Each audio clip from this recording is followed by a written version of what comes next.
topic of this video is building and organizing resources for your STEM classroom.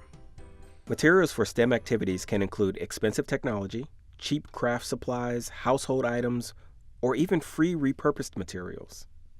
If your building or district has provided you with technologies or other STEM resources, most likely they have also provided you with a preferred method for storing these items.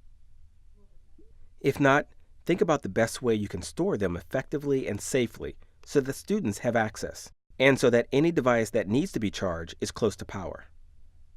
As you plan for your year and the different ways you will integrate STEM activities, also brainstorm materials you will need to make these activities successful and engaging. You may use simple materials such as paper towel rolls, kitchen sponges, and empty cereal boxes. You also may want to have materials that can be used for multiple activities, such as Legos, Play-Doh, general tools, or other reusable items. Some of these items you may already have, and some you may need to acquire. The first step is to create a list of materials that you already have on hand in your classroom. The second step is to create a list of materials that you need in order to implement successful STEM activities in your classroom. Next, create a list of nice-to-have items. These would enhance your activities but are not required for implementation. These lists will likely need to be revisited on a quarterly basis as you plan for upcoming units and projects. Then, make a plan to acquire the materials on your needs and wants list. Your surrounding community is a great place to start. Letters to local businesses from teachers are often responded to positively. These businesses love to support schools and teachers. They also often have materials that they are willing to donate. Offer to create a Classroom Partners section of your classroom website where you recognize local businesses who make donations.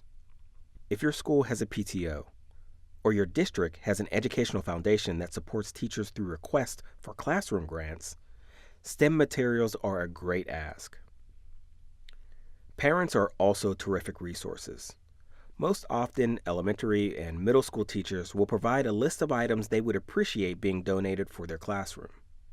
But parents of high school students are willing to make donations as well, especially when they see real-world application.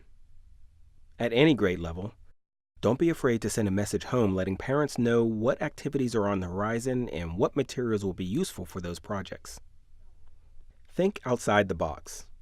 One teacher shared her approach to gaining additional technology in her classroom. She asked parents to donate old devices such as phones and tablets with all settings and accounts erased. By doing this, she set up a technology station in her classroom that provided additional devices for her students to use. And while she had access to Chromebooks through her school, different activities could be done with phones and tablets. So never be afraid to ask. Your parents, your foundation, your PTO, and your community will help when they can. Be specific in your requests in order to receive the most appropriate items. Once you have the materials in your classroom, you'll need to think about ways to organize them. Items that are not needed regularly can be stored in locations where students don't need access. Materials that are used more regularly can be located in a spot where students can easily access them when needed. Using storage bins that are clearly labeled are a big help for both you and your students. Think creatively when you're setting up storage. For example, hanging shoe racks with pockets are great for classrooms and can be used to store a variety of items. Hampers, plastic bins, and shoe boxes are all great storage vessels. You can often find great deals at dollar stores, yard sales, and other discount stores. You can certainly purchase more expensive carts and organizers, but often a low-cost alternative will work just fine. So through this video, we have provided ideas for acquiring and storing materials for STEM activities in your classroom. Now it's time to think about what you have, what you need, and what you'd like for your classroom to create and facilitate engaging opportunities for your students.